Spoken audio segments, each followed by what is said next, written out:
Right. Okay. So thank you very much for inviting me to talk to you all this evening. I'll do a little bit of an introduction about myself to start with. Just first of all, I'll just read you a small quote.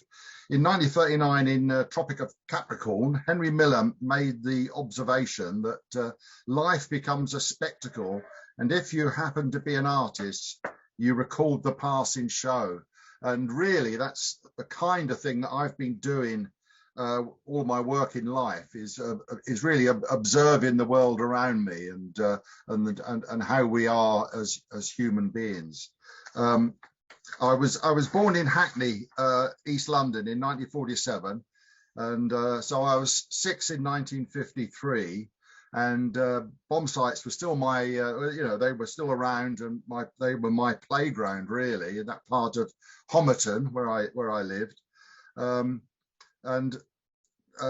My parents both came from Wales and from Scotland. My father came down from Aberdeen to join the police, and my mother moved to London from Merthyr Tydfil in the 1930s. And so in a sense, they came from if you like, a sort of a socially aware background. They as a policeman, my dad dealt with all kinds of problems and people, and my mum, coming from Merthyr Tydfil, from the mines and everything, she was very, very much aware of of people's struggles with life. So that was kind of, puts a little bit of context to my upbringing. This piece is called Different People, from 2007, and it's very much about the human condition, and I think it sort of speaks of empathy, really. And this is one of the reasons that I did this. This is most of these pieces that you'll see are parts of series. So there's over the last 40 or 50 years that I've been working, I've produced a lot of work, so we're only seeing a small part of it, really. So this is Different People from 2007. This is all cast, lost wax cast glass. I'll explain a bit more about that later on. I was lucky enough actually to go to art college in Stourbridge, and obviously centre of even then in 1967, when I went to college, it was still a pretty good bustling glass industry.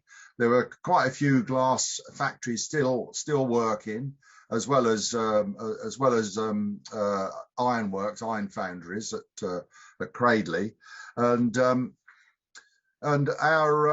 our head of department was Irene Stevens, who some of you might know as quite a well-known glass designer for Webb Corbett in the 1940s and 50s. And she was very, very, I think, for her time, very progressive. So this was a sort of a large acid etched modernist piece from 1955, in fact. So she was the head of department. Harry Seeger was basically my tutor for sculpture, really. I was very lucky in the sense, although the course was predominantly a glass course, it was also had a big fine art element to it. And Harry was a great mentor. And unfortunately, he died in January this year, but he was a sort of a wonderful sculptor in his own right, and also again very progressive with glass sculpture, because the piece you see there and this piece here, which is called Sugar Daddy, he was one of the first people really to use this whole technique of layering glass within a steel structure. And so this is, he used to show at the Gimple Fee Gallery in London, and this is the sort of work he was showing in the 60s when I was at college. So quite often the students used to help him put some of these things together. The other important person at this time was Keith Cummins, who was a young lecturer at Stourbridge. He had only just started, and he introduced me really to different ways of working with glass, and introduced me really to the lost wax casting process, but also just generally kiln form glass. And I mean, his techniques of kiln form glass from published in 1997 is a real sort of Bible for young glass artists who are starting out. So this is the sort of work that I was doing at college. It's not a very good image, but it was, again, you were playing with all kinds of ideas. So here I'm actually bending window glass and in a kiln, an electric kiln, over metal molds, and then building up this. This is quite a tall tower, about just over 6 foot high, and then I actually hung neon lighting inside, and so in a sense, you know, we were encouraged to experiment with the whole process of working with glass. At the time, there wasn't very much, or you couldn't really get your hands on blown glass, because it was the domain of a glass maker, a Belgian guy called Donal, who really kind of lorded it over the blowing section. And it wasn't until Sam Herman came to Stourbridge in, I think, around about 1967 or 8, that the then other young glass blower tutor at Stourbridge, George Elliott, got together with Sam, and they built one of the first small studio furnaces at Stourbridge. I think he'd already been to Edinburgh, and he was on his way to the Royal College of Art. So in a sense, it freed up a lot of students to start making their own blown glass. But I was particularly interested in kiln form work. This piece, which is just called Construction Number 1, is the sort of work that I made when I left college. And in fact, this piece is at the Portsmouth Museum and Art Gallery.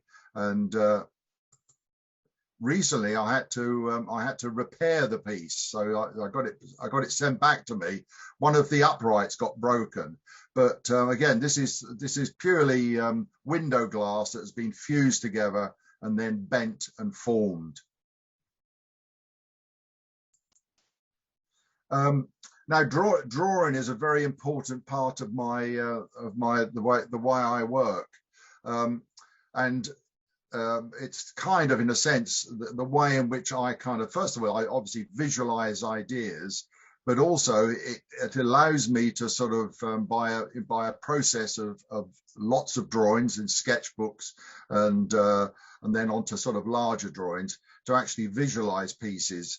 And actually get them to a state where I feel that I can actually, you know, make them. So, you know, the whole drawing process, to me, I enjoy it. I don't know whether you could say I'm lucky, because, you know, I can handle a pencil quite well. But again, it's sort of one of these sort of things that I do encourage with other people, is to draw as much as they can, and you certainly get better at it as you progress. So this was a sort of a drawing, but this is sort of 1970, sort of 5-ish. And these are some other pieces that I made in the 1970s.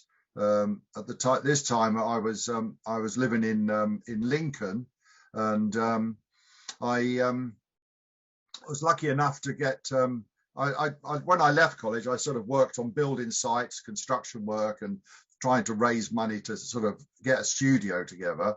But then I was lucky enough around about 1976 to get a fellowship in glassmaking in Lincoln.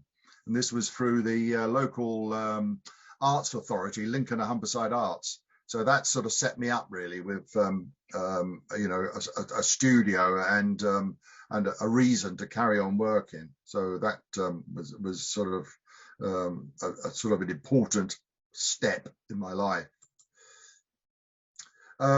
This is, again, not particularly, some of these are off of old slides, so they're not very good sort of images, but this was one of the first pieces where I actually used the human figure.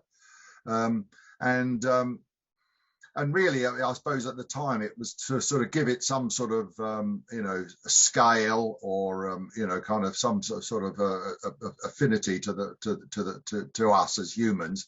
But once I'd made this piece, I sort of realised that you know, the figures started to sort of give the work a narrative. You know, started to tell a story. So this is called a construction with guarding figures from 1977, and this is at the this is in part of the Dudley collection, you know, which will be in the White House Cone Museum when it's all finished. Another important person in my life, although I never knew him, was Frederick Carder. Who, again, you probably might know that it was a British glass maker, industrialist, who eventually went from Stourbridge to America and set up Corning Glass. This was a lost wax white glass bull that he made in 1943, and it was reading about his lost wax process that actually kind of got me much more in tune with the process. So after I sort of experimented with his techniques, I was able to make sort of more intricate glass forms. This is called Construction with a Pedestrian from 1980. And again, it's allowing me to give one of my glass construction some scale.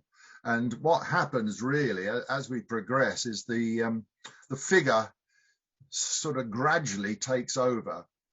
Now this is all lost wax cast, and it's in several pieces. So you've got a top. And then a tower made of two sections in different coloured glass, and then a base with the figures in it.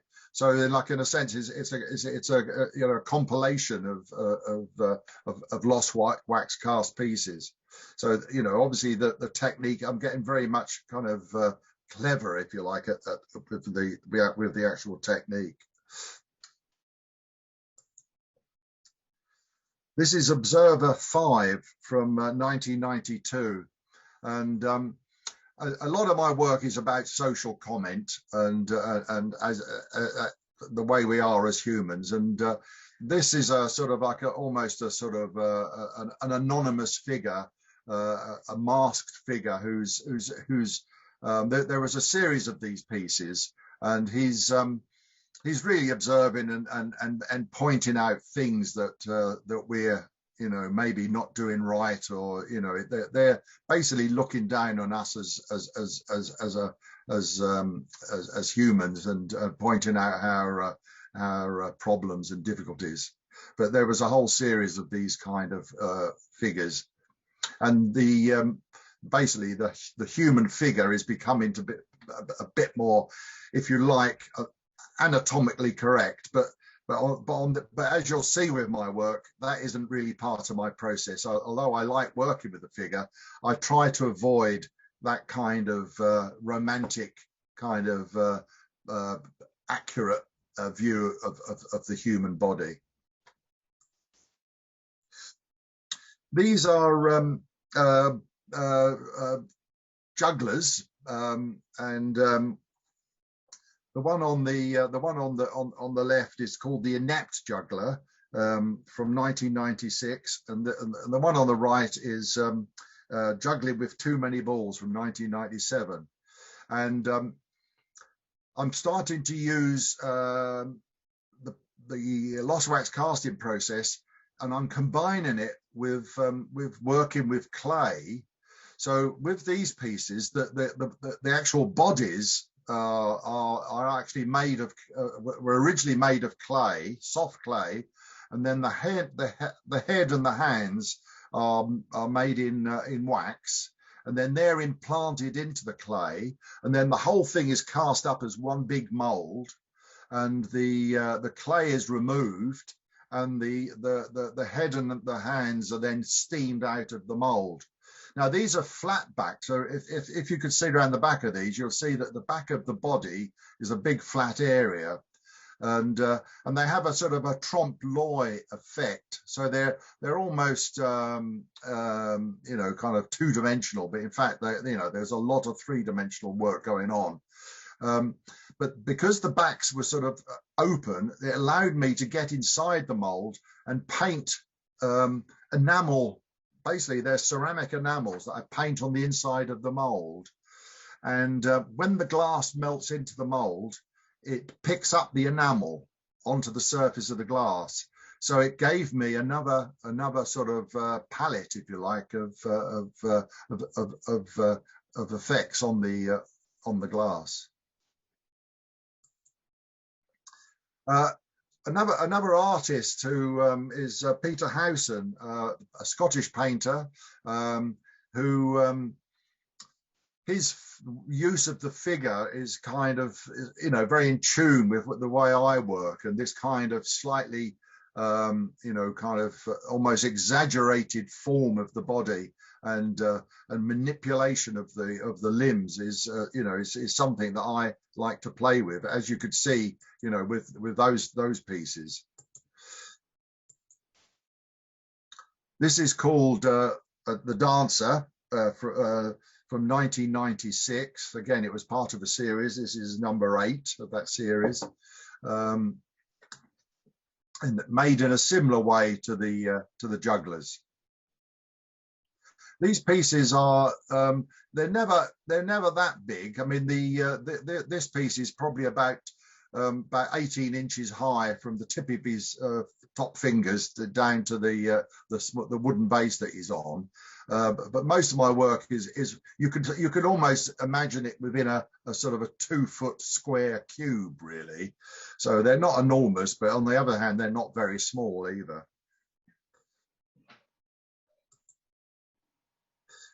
These two pieces are called A Slight Problem, and again, you know, this is you know, British understatement. You know, we always refer to, oh, I've got a bit of a slight problem. Of course, it can be a big problem. So you know, having this great sphere on your back is not exactly a slight problem. But this is, I was working with the glassmaker Neil Wilkin. He blew these glass spheres for me. And so that I could then fix them onto the backs of these figures. So this is Slight Problem 3 and Slight Problem 7 from 2002.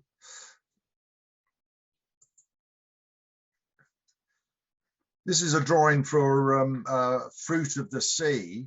And this set of slides actually kind of gives us some idea of the way I work. So I'll start with a drawing. I'll use the drawing also to. This is actually a photocopy of a drawing, because then what I did with these photocopies, then I work out colorways. So I just color in the photocopies, looking for the best arrangement of colors that I'm eventually pleased with. And here we have the piece. So as I mentioned before, you know, here's the clay. The body is clay, and it's marked. I've marked it with these rings to give me some idea where the protrusions on the body will eventually go. The fish is already made in glass and is being implanted into the wax head, and then the wax head has been then implanted into the clay body. So once everything's, you know, finished and ready, this is ready now to be cast up. So that this is basically a large box form goes round this figure, and then the mold mix is poured into the into the mold encases, invests the whole object. And as you can see, the finished piece has a lot going on, but it's all one piece of glass. So once the clay's been removed and the wax has been steamed out, the wax head has been steamed out, I can get inside the mold and I can put the yellow enamel inside the mold. I can bore into the mold to create these little nodules. So when the glass melts in, the glass then protrudes through the enamel into these little nodule forms. As the glass runs down so you have to imagine this is upside down. So when it's in the kiln, the fish is at the bottom. So the fish is trapped in the mold. The glass is running down into the head, okay, and then clear glass is going in first, followed by a slightly coloured, usually a sort of a dark greyish colour of glass.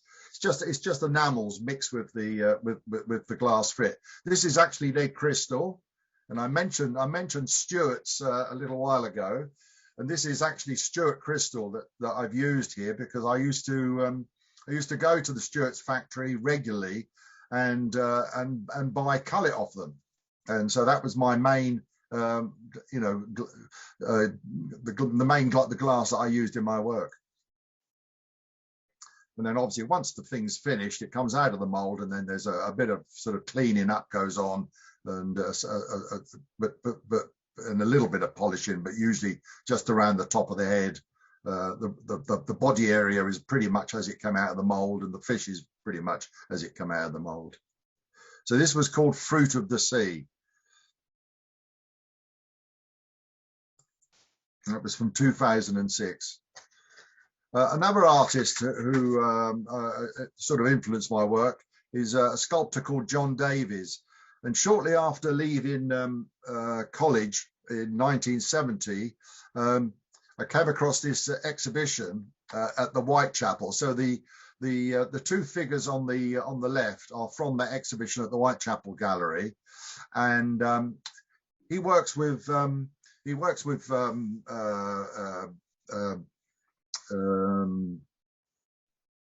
resin, fiberglass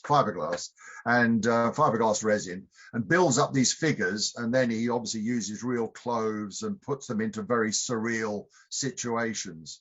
The piece on the right, which is called Bucket Man, from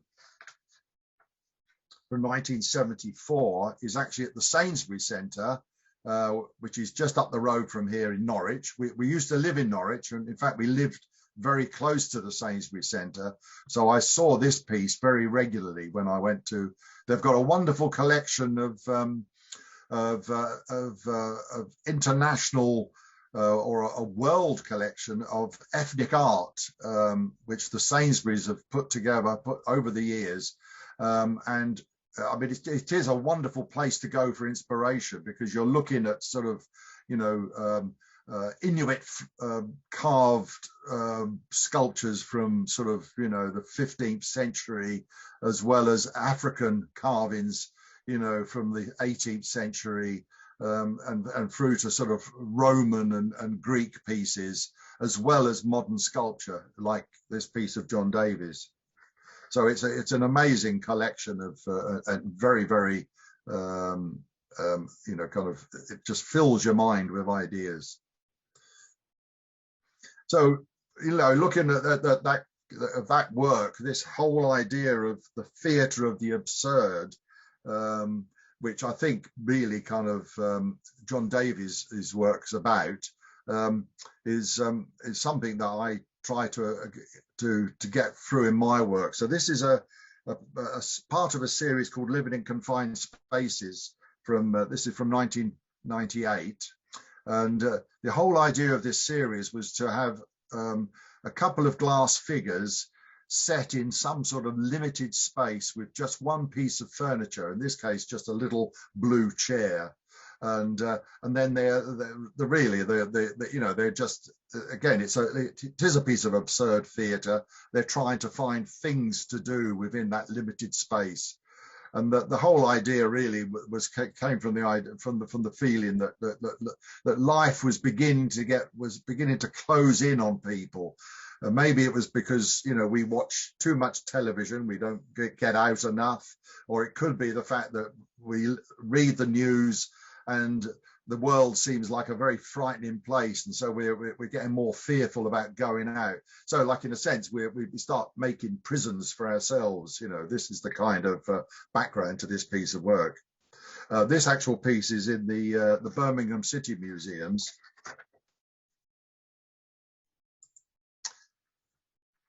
This is Living in Confined Spaces number 5. And again, the same idea, just the two figures, a simple chair, and then some sort of a space in which they're confined to. So this is Living in Confined Spaces number 5.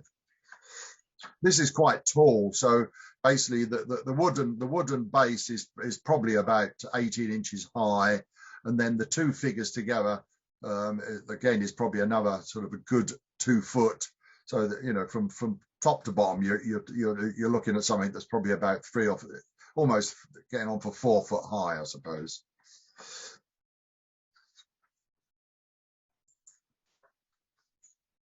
A slight disagreement.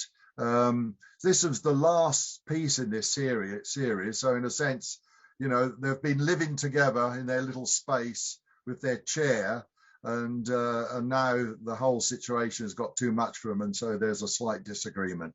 And this was the final piece in that series.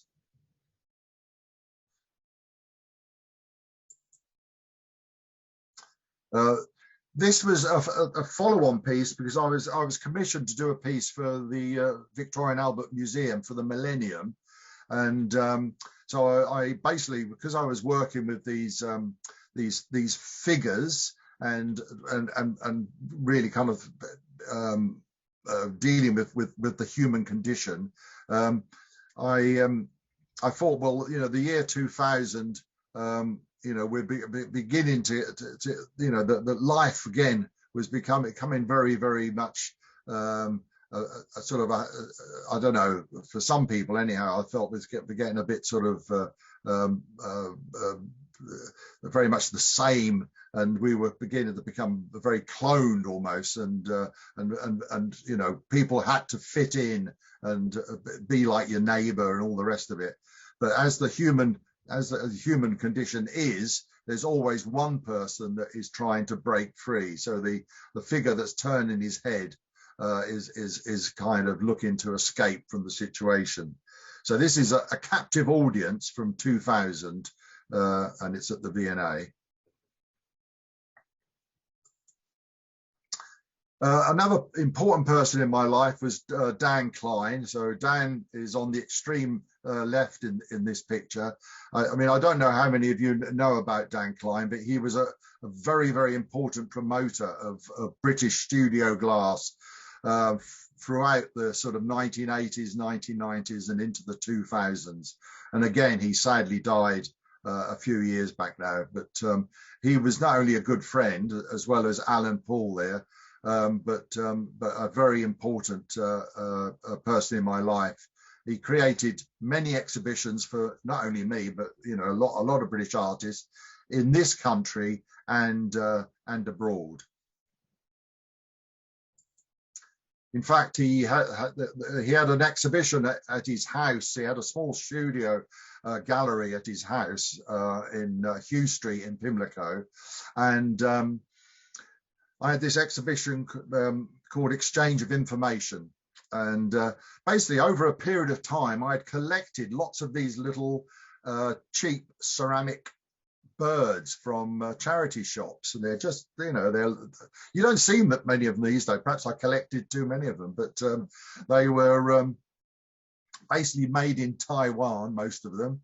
And they were these just little cheap sort of bits of ceramic. But I thought they were so sort of emotive in their own little way. I sort of combined them with the human figure. And this whole exhibition of the exchange of information was about the way in which whispers and lies and rumors can be spread.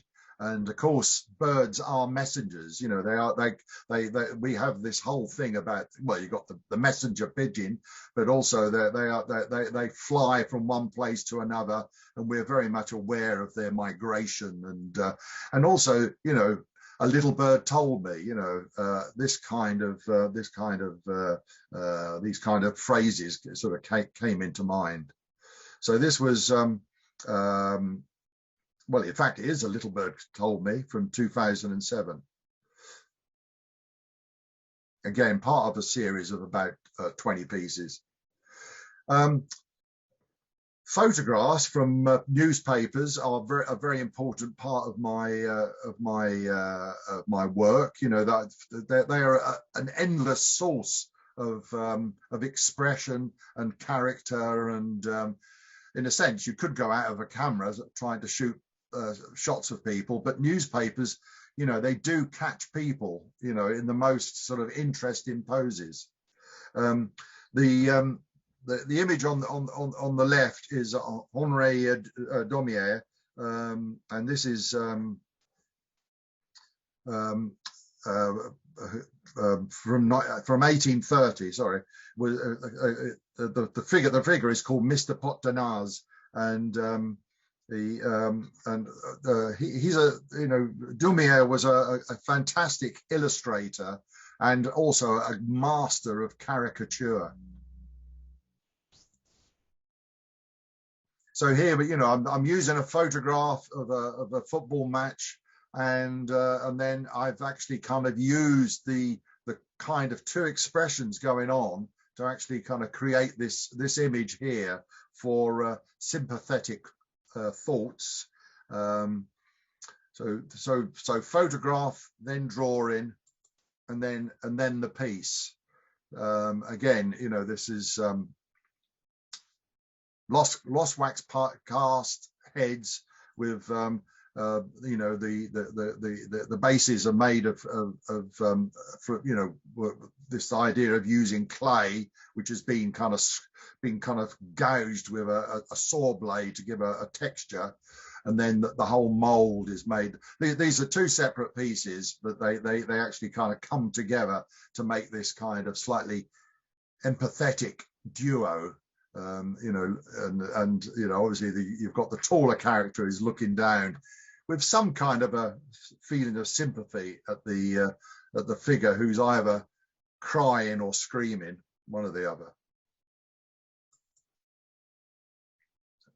And then this one, Negative Thoughts, which is very much about, you know, war, and so the kind of almost the opposite of sympathetic thoughts. So here I'm just using the surreal image of a gun on one of the characters' heads. So talking about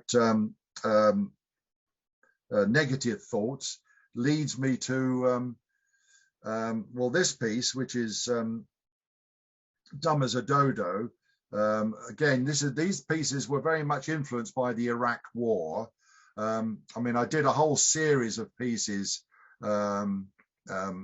about the war and the kind of ramifications, and also the kind of mindlessness. I did a whole series of robots, mindless robots, and pieces called Follow My Leader, and also when you looked at Tony Blair and George Bush together, you know, they seem to be sort of almost robotic in the way in which their whole body language was about that, you know, trying to act the tough guy at the time.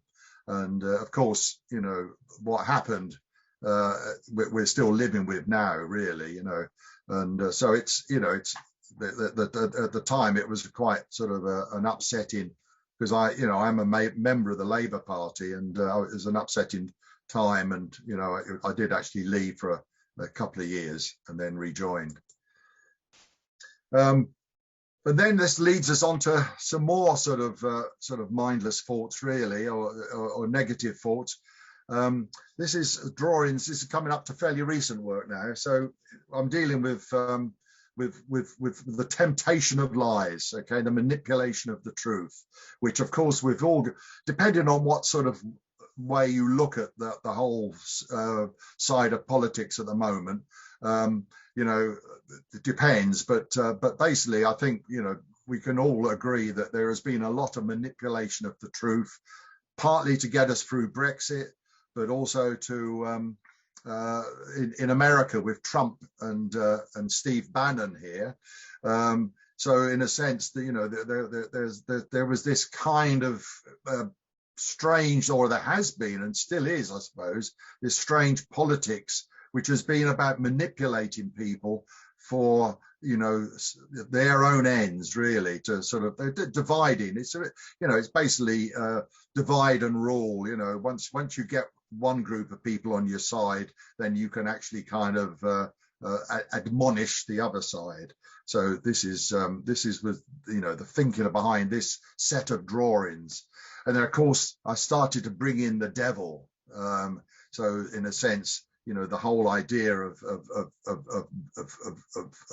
lies and manipulation is very much a sort of you know, the domain of the devil, if you like. Not that I'm religious, but so these are the sort of drawings that I do to sort of create, you know, the kind of feeling that I want to get in the work. And these are the sort of drawings that actually then allow me to make a piece. So very, very easily, I can go from people like Boris Johnson and Dominic Cummings through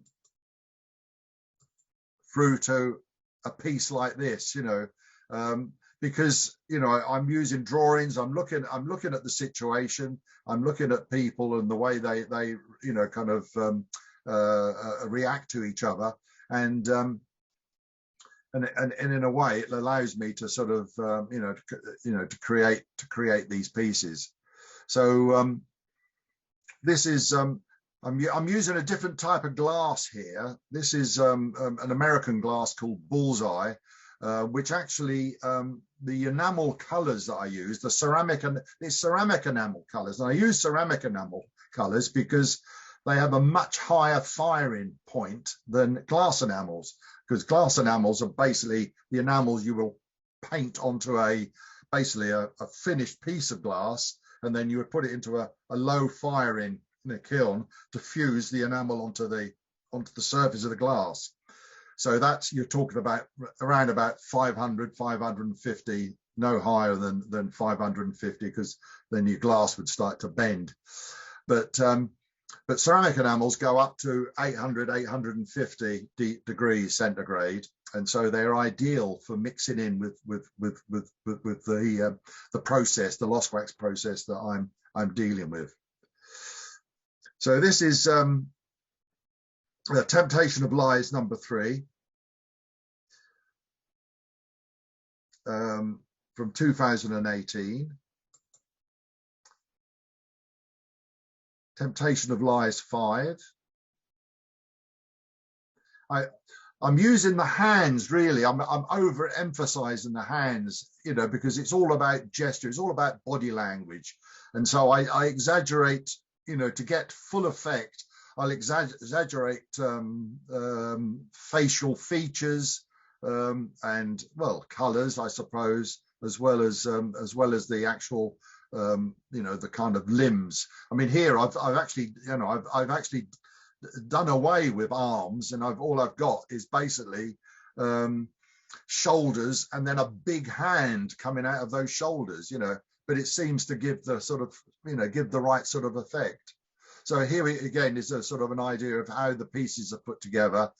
The heads and the hands are all modeled separately in wax, and when I get them to a point where they this is using a soft modeling wax, and so as I'm working with the wax, I can start off with it being very soft and kind of just squodging it together to make these forms, And then as I get nearer to sort of working on the features, I put the wax images into a refrigerator and cool it down so it goes hard, and that means you can actually then start to cut into the wax, and then gives you much more control and detail on the pieces. So it's a lengthy process. It's an enjoyable process, and I mean, I'm a maker. I love making things, so it's what I do basically. So that's yeah. This is Devil's arguing piece. This is it set up with risers to go into a mold. This is it, that particular figure in a mold with the clay removed and the head and hands, the wax ready to be steamed out. Now, once it's steamed out, it goes into a kiln, and there's a reservoir made of ceramic fiber on top, which is kind of basically some of the glass is already in the mold, and the rest of the glass is in a reservoir at the top. And then the kiln is taken up to around about 800 degrees centigrade. The glass melts down, and the colours flow into the mould and create these effects that I'm getting here. And as I mentioned before, I've got the process of painting the enamel on the surface of the glass as well. This is Builder from 2019. I'll skip through these now because I want to get to Morag's work. I'm going to show my daughter Morag's some of her work in a minute. This is the Makers. This is very recent work. So this is Homage to Makers. So these are the series all about what people do. This is the Explorer from 2019. And then most recently, I did a piece called The Red Planet. As you're probably aware, there's been quite a lot of interest of people trying to get to Mars at the moment. And, it makes you wonder whether this is just purely exploration or whether they actually want to get their hands on the planet to exploit it, for minerals and this sort of thing. So it's a protective, this piece is protective, the figure is nurturing the planet, and or are they actually wanted to exploit it? But that's left to the viewer. But my sort of feeling is that this is a nurturing figure. The work I'm doing now is I'm actually working on female figures for the first time. So these are some the waxes for 3 of the figures. And close up. And basically I'm doing these because basically the whole women's rights and exploitation of women, and the fact that the pandemic has exposed that there have been a lot of domestic abuse over the period, and also obviously recent kind of crimes involving women has highlighted that, and also the way in which kind of rape is being used almost with gay abandon, at the moment in certain quarters. It's still women are still in a very, very vulnerable situation. And so this the women came from a series which started with these figures, but balancing figure. This is the piece that Mark was showing us earlier on. And now I've started casting up the female figures, and they're all slightly off balance. And so the title of these pieces is Venus Off Balance. So again, they're almost like icons. They're kind of slightly sort of fertile female icons, but with slightly on the wobble, So they're not that secure. So it's I'm working on iconography more than anything else. Now, me and Morag, my daughter Morag Reekie, we work together. She sort of helps me in my studio, but we did a collaboration recently on these protesters. So you know, obviously protesting has been something that has been going on for a while, but it's sort of been certainly something that's been in the news with Black Lives Matter, and then you had all the protests over Brexit, and then you had various riots here, there, and everything over the whole idea of, you know, toppling statues and things like this. Anyhow, so, you know, we work together. Now, Morag has got this technique of implanting basically coloured window glass, stained glass, you know, the sheet glass made for stained glass windows, and she's, you know, she can implant it into the wax body, and then she melts a similar sort of glass onto the surface. So here's a piece being made here. I actually worked on the heads of these pieces, and she's a mother of 3, and so her whole imagery comes from, you know, the whole fact that she's not only dealing with an autistic child who you know, who causes problems for her, but she's very much about, you know, working on the idea of child and child play. So this piece, which is called Mrs. Winshaw's Soothing Syrup, which is obviously on one of the bottles from 2020. The mouse is cast glass, and then everything else is either made out of wood and painted wood and found objects. And the nice thing about Morag's work is it's a lot cheaper than my work. So typically she's selling pieces, you know, around from anything from about 350 up to 600 pounds, something like that. These are basically pink mouse with grey balloon and grey mouse with red balloon. This one is called Babysitting, and that's a little found bronze duck that she's obviously picked up from a charity shop or somewhere.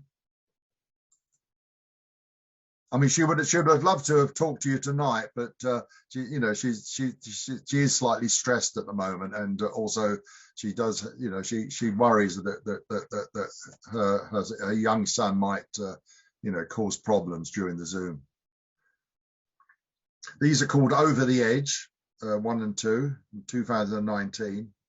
The actual figures are probably only about sort of you know, about 9 to 8 inches high. This is a set of dragons which are on display up in the Pyramid Gallery in York, and that's you know, it's a really nice gallery, the Pyramid Gallery. So if you're ever up in York, you ought to look in. They're right in the middle of York, right in the actual the sort of alley amongst the alleyways, you know. I love the stories behind all the pieces. I understand them more now than I did when I've seen pictures of them. Yeah. Great. Well, that's just it. I mean, I think that's, you know, in a sense, it's like any, you know, I'm always kind of enlightened when I sort of, you know, kind of read or listen to an artist talking, you know, because I mean, you know, what you see, you know, doesn't really come to life until you get some sort of background. Yeah, you know, you need to have to understand it. I mean, it's like when I go and see an opera and they've got a new production, and I really want to sort of find out where the director was coming from. Sometimes, you know, the scenery and what they do, you have to know what their mindset was. I sometimes say I wish I had the same drugs they were on. No, I don't think. I think you can make it yourself. David. Yes, Mark. The slide that had the 1830s cartoon and a man with his hand on his like this. The man with his hand, who was he? I don't know. I mean, it's just a newspaper image. Oh, right. Because he's very like the black figure, early figure of yours that I have, who has his hand on. All right. Well, I mean, it could well have been the photograph that inspired that piece, actually. You know, because that's basically what I'm using them for. I'm using photographs just to you know, to sort of get, you know, position and expression. Yeah, you know. I'd really like a copy of that, and also the images for Fruit of the Sea. All right. Oh, yes. Can you make me a photocopy or something? Yeah, I could do. Yeah. Colour photocopy or a photograph. Yeah, will do. Yeah. That'd be great. So anyway. Do we have any other questions in the hall? Oh, I think that's brilliant. I really enjoyed that. Yeah. Thanks very much. Very good. Very unique. I can tell there's not many glass artists, because I mean, usually you get people asking me, what mold mix do you use, and what what temperature do We're all of appreciation more than actually. yeah, no, it's great. I mean, I'm just glad there's a, you know, like that there's a group of people here that have hopefully enjoyed it. It was It's very fascinating. It really is. Yeah. Well, particularly different style, which is quite unique. I absolutely loved it. Thank you. Thank you. I think we'll hand over to the master, I think. You mute. David, thank you. Sorry, I was trying to stop the phone from ringing. My wife's just answered it. Glad it's not my clock. You're still in Romania. I know, I've come home to the Isle of Dogs. That was years ago. Thank you for an inspiring evening. The insight into your career and how you started life not very far away from me in Homerton, and the way the inspiration sort of came to you, and the influence of early construction work, perhaps. Yeah, well, yeah. And your insights into the human condition in general are hugely perceptive and are so well expressed in your pieces. They really resonate. I'm delighted with them. And I particularly like your noses. I do. Gold in one of the earlier pieces. Well, you know, I've found that I found you have to exaggerate to get the expression over. Yes. You know. Yes. Well, they were rather reminiscent of was it Gerald Scarfe or Ronald Searle? Yeah. In a way. But they are so expressive and so wonderful. And it was a huge privilege for us as glass sellers, not all of whom are actually glass artists, therefore we don't know about kiln temperatures and clay densities and mixes and things, but to be able to appreciate such wonderful pieces of art and to learn so much about how they came into being and how you were inspired to create them was just such a huge privilege. Oh, I'm glad it came over well. Very well indeed. And to see at the end some of Morag's perhaps less disturbing pieces in a way. Very much sort of focused on the younger generation at the moment. Yeah. It was an enormous privilege. So thank you so much on behalf of Glass Sellers for spending the time with us to introduce us to the beauties of your work. Well, thank you very much. I would ask all glass sellers present to put their hands together and applaud David. It was wonderful. Thank you very much. Thank you, David. Thank you. Great, David. Thank you very much indeed. Good. It's been great seeing you. Okay. Hopefully we can all meet up soon face to face. Yeah. Well, that's just it. Oh, yes. Yeah. Love to her indoors. She's just here. I'm sitting here in case there are any emergencies. All right, ladies and Yeah. gentlemen, I think we'll call it a night. Time for some supper for those that haven't had yet. And next week, I think we've got Tracy Shepherd, the glass engraver, talking to us about her work. I wish you all a lovely weekend and stay safe. Thank you. And we'll talk again very soon. Good night. Yeah. everyone. Thank you. Good night. Bye. Bye. Bye. Bye. Bye.